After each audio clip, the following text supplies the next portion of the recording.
Guys, less than 10 days left to get entered to win this badass ride. For those of you guys that live under a rock, this is my 650 horsepower nitrous fed Trailblazer, and I'm giving it away. It could be yours. All you guys have to do is go to lsnasty.com. It's the first link in the description below, and get entered to win. Every dollar you spend gets you an entry to win this. And we got a bunch of badass merchandise up on the website, from hats, socks, stickers, key tags, posters, shirts, hoodies. We got it all. This thing right here is by far the nicest daily driver I've ever owned. Makes 450 horsepower on 93 pump gas, set up for a 200 shot C16 standalone fuel system. Absolutely spotless interior, spotless exterior on sick beadlock wheels. Comes with slicks. Also got a set of street tires for it. This thing could be sitting in your driveway if you get entered to win, and you are the lucky one. All you guys have to do, like I said, is go to lsnasty.com. It is the first link in the description below, and you can get entered to win this.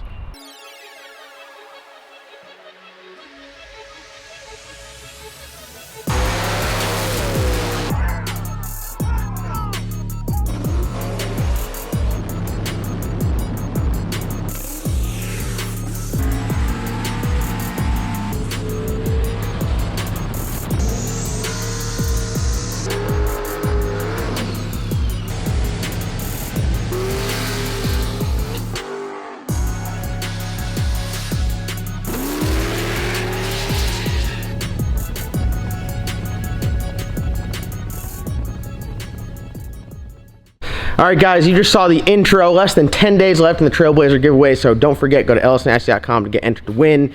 We've been having a little run of adversity. It's been a little tough around here lately. We got a wadded up bad apple, a wounded Matt, been trying to get stuff done, doing shop renovations, spending a lot of time working on the shop, not as much working on cars. Adam from Midnight Fabrication flew all the way up from Florida, and he got, was this we're not going to call it the LS Nasty spell, no, but there's something in the air around here lately. Something in the air for sure. I had a little medical scare yesterday. We could say that.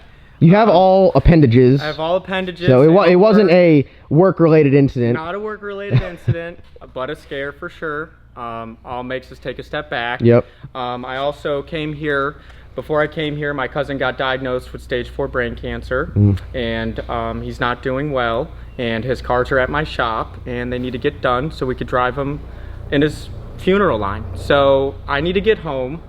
Matt's hurt. The A-team's hurt. The A-team is hurt. All wounded. We came in here guns blazing, but this is, I guess, it, like you said, makes you take a step back, and you realize, you know, the LS Nasty guys are a family, and so they want me to take care of myself, my family. These are just cars, right? These are cars. All this stuff here, they're just cars. They're items. We might be really attached to them all, but at the end of the day, compared to a human life, compared to someone's well-being, we got to take care of our people first. We're not quitters. No, not at all. Me to leave.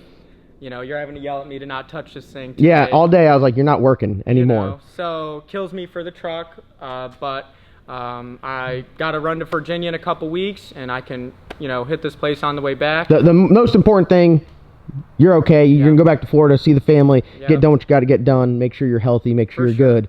Before everyone hits the comment sections with the, where's Adam, I'm going to fill you guys in. You hear it from himself. It's been an absolutely crazy 2 weeks. I mean, just from everything that's been happening, that's been going on. I feel like we haven't even had time to think. I don't know how you feel. I'm a little used to it because this is how we operate. But definitely, I mean, it's added on top of it with everything going on with, you know, the shop. We had the shop really organized, doing renovations, stuff going on outside. Then, you know, wreck a car, Matt's hurt, you go down. It's just, like you said, you know, we're going to take a breather, take a step back for a second, and but we appreciate you coming up here. Appreciate your hard work. We don't want you guys thinking anything fishy. We're still here. I'm still going to be with the LS Nasty guys whenever I can and whatever they need. Yep. And John will let me know what he wants to do with the truck, whether he wants to use this stuff or finish it or whatever he wants to do is okay with me. We had fun. I had fun here. And we took you out of nice sunny Florida, brought you to Erwin, North Carolina. Erwin, North Carolina. And tried to convert me, couldn't convert me. He said he was rolling around in the Dodge on 24s, didn't see one good-looking girl to pick up. In Florida, I would have had about 10 girls that would have been pregnant. Oh okay? Here, couldn't find one to even try and get pregnant. All right, well, you go down to Florida. Yep. No kids, get healthy, get better. Yep. And you guys, I'm sure you guys will be seeing more of Adam Midnight Fabrications. Plenty of Florida races you come to. Yeah, plenty of things we're going to be doing. I'd say Florida's our second state that we go to, so we'll be down there doing a bunch. But like I said, I mean, just everything that's been going on. We do work and operate wide open with everything we do, whether it's here in the shop, whether it's storm work, long hours. We try to get it while the getting's good, but sometimes you have these things that come up in life where, hits you real hard. Where it says, hey, just slow down a little bit, and we're going to take that, and we're just going to take it easy for a couple days, reevaluate everything, make sure, more importantly than the cars, everyone's got to be good, everyone's got to be doing what they need to, take care of themselves, and then we'll go from there. So we just wanted to update you guys before we really got headed dive first. Thanks for the love. Thanks for appreciating my work, and so hopefully to work on stuff more in to the come. future. More to come. More to come for sure. So we're going to be pulling apart the bad apple a little bit today, so you guys are going to see that here in a second. It is time to start the disassembly of the bad apple. Never had one of these before. Never disassembled a wrecked car, so we're going to see how this goes. Hoping to get motor, transmission, converter out of there good. The drive shaft hit one of the drive shaft loops, so we're going to send that back to PST to get fixed, hopefully. And then we're hoping to gain some key components off the car that hopefully, fingers crossed, are still good. Up here, a fuel tank, probably. Put it on the shelf, maybe get a new one, maybe get a different style, depending on what we do with the new car, which I haven't talked about yet. We will assess that. Oil filter, definitely going to try to use that again. Oil pump, check that out. Should use that again. Fittings and lines, we're going to take off and see. It's going to be tough to see if they're going to all... the odds of everything going back in. Wow, look at the clear view. Sorry, the System 1 filter unscathed. I mean, really, you got to think, for how hard of an impact this thing had and it hit both sides, a lot of these components, I mean, if we're just going to talk about price, you're talking about like a $6,000 turbo, $2,000 fuel pump, $1,000 oil pump, $600 oil filter, System 1 fuel filter, another $500. So, what was my math right there? Were you cataloging that? A lot? A lot. A lot? So, I mean, you gotta think if we could save that, that's a lot of money saved. Turbo kit wise, the hot side, we're gonna scrap that, but the headers, they're good. I just bought minor dents. Yeah, 2 minor dents, but that's not going to stop anything. But I'm a little skeptical on how it's gonna come out. Just being that everything, we don't know what's in a bind and what's not. So what I'm gonna do is we're gonna set the camera down. We're gonna drain the oil out of it. Just kind of go over some stuff real quick before we get into it. Make sure we're not gonna get cut on glass because this was an all steel glass car. And then not sure how far we're gonna get today, but then tomorrow we'll come in and we'll get back at it. David already marked all this stuff, so we know most of the stuff. If we do reuse it, we will clean it out, go through it one more time, make sure everything's good. But we're hoping to get a lot of the big components, the drivetrain out of this. The rear end, we're unsure if the rear end's still good or not. That wheel is definitely bent. Wheel's bent for sure, don't you think? Oh, for sure. This wheel? Yeah. So the rear end might be good. The rear end might be good. I think that wheel might have taken all the impact. Yeah, yeah. Shout out to the wheel for just going to, like, straight to hell instantly. Like, pow! Done. So, all right, we'll set the camera down and get to work on this thing.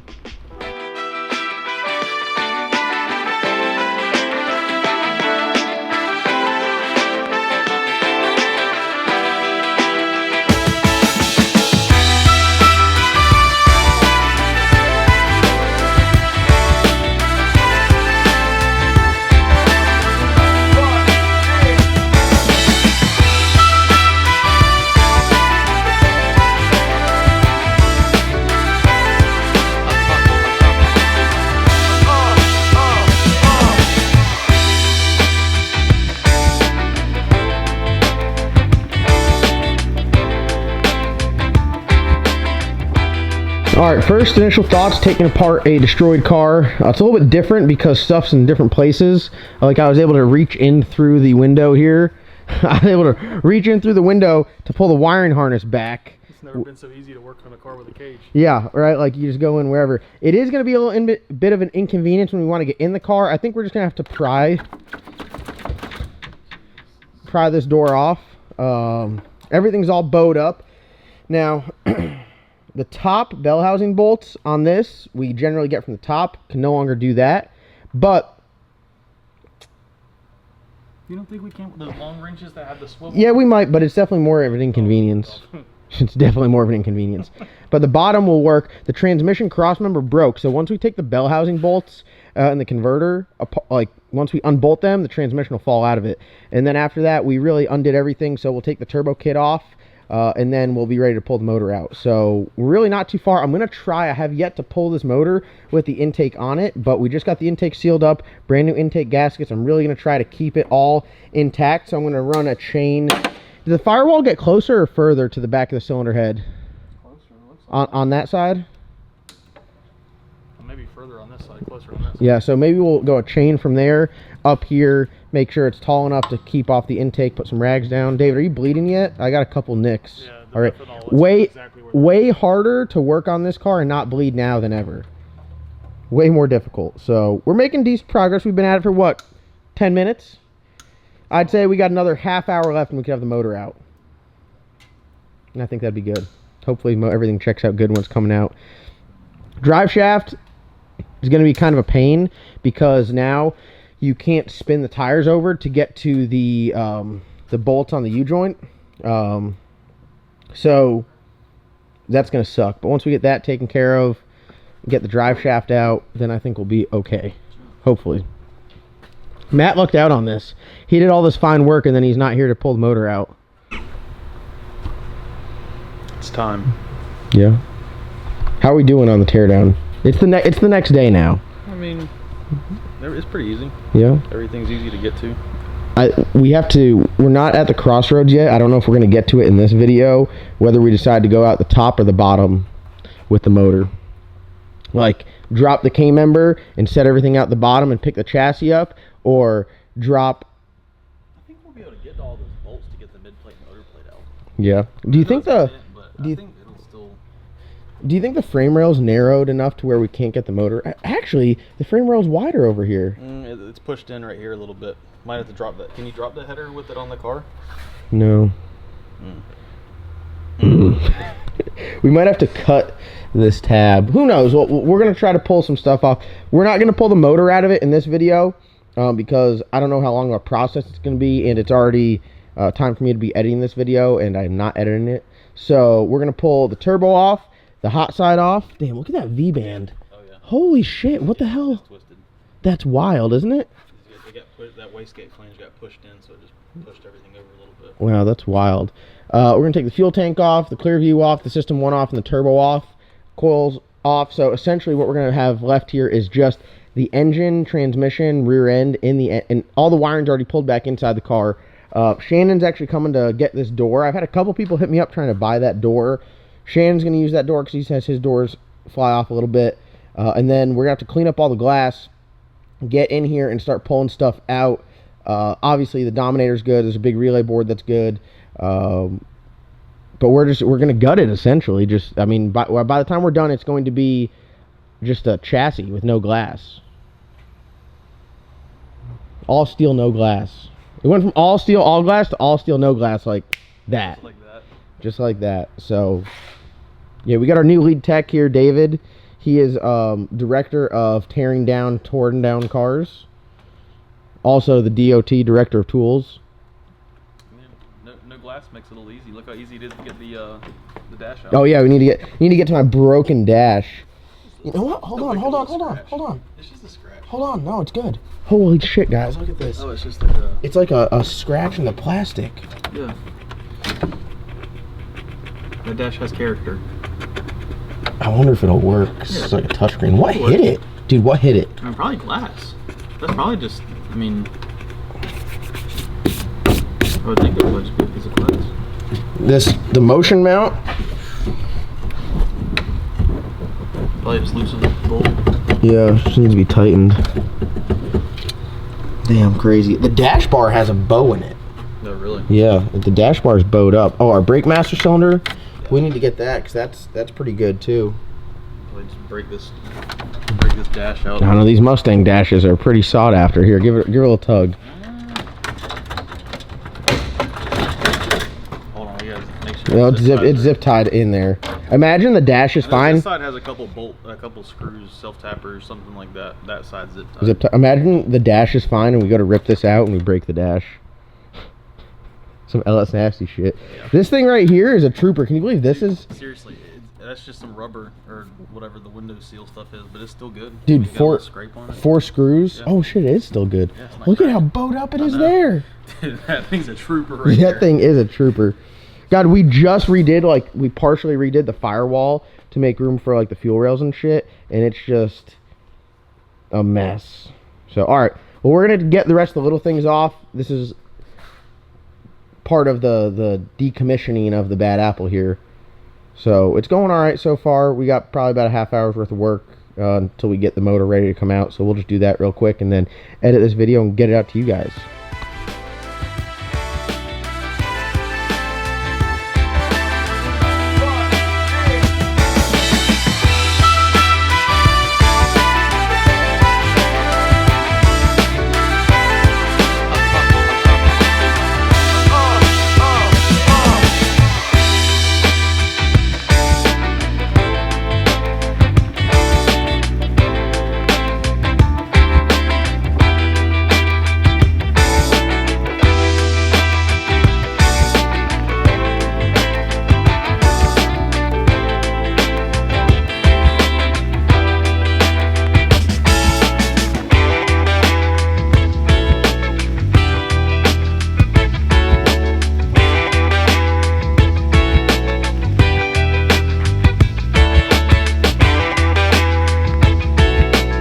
Alright, so we got just about everything off. We're going to zip this off here in a second, but I'm going to wrap this video up so I can get it edited and out to you.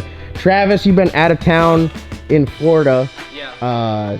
We have not tested your camera skills during an incident, but we know David will hold the camera steady during an incident, so yeah. You're going to be up next. Hopefully not. I was going to say, I would prefer not to be up next. I would prefer there just not be another incident. Hopefully not. But this is your first time looking at it. What do you think of the old bad apple? Wow. It honestly looks worse in person than it does on camera. Oh, you can actually see, like, the whole chassis is torqued around. Like, when I walked up, that was kind of the first thing I noticed. I was like, God, the firewall's not square. Like, the engine's in there kind of cocked sideways. Like, it just doesn't really portray on camera how... Yeah, so you weren't here. You were able to watch it. Yeah. How did it watch? How'd it look? To be honest, the incident against the wall didn't look too bad. Like, I was like, oh, okay, so he scrubbed the wall left, scrubbed the wall right, probably messed up. You know, like, obviously you tell this damage. Yeah. You know, was pretty severe. But when I walked up to it, like I said, David and I had just walked up to it, and you can definitely tell it was a lot harder than it portrayed on camera. Oh, yeah. Because it's way out of line. Oh, yeah. So, the whole car. Yeah, I know. Like I said, when I walked up, that's how I was just... Yeah, that's crazy, dude. It's crazy. But we're going to use it as a learning opportunity. Like I said, I want to just make a statement here. I talked a lot about the Kirky seat, and unfortunately, I'm not giving Kirky I'm not dragging Kirky by any means. The industry standard, I guess, what everyone uses, the cheap seat that works, everyone puts these 17-inch hip width, just standard Kirky seats in there. They're a great seat. Kirky did nothing wrong building them. I'll still run them and stuff. The reason why I'm talking about it is that's what everyone runs. That's what everyone decides to put in their car. It's cheap and it's enough to get them by. So I don't want anyone to think I'm dragging Kirky by any means, because we got a shop full of them.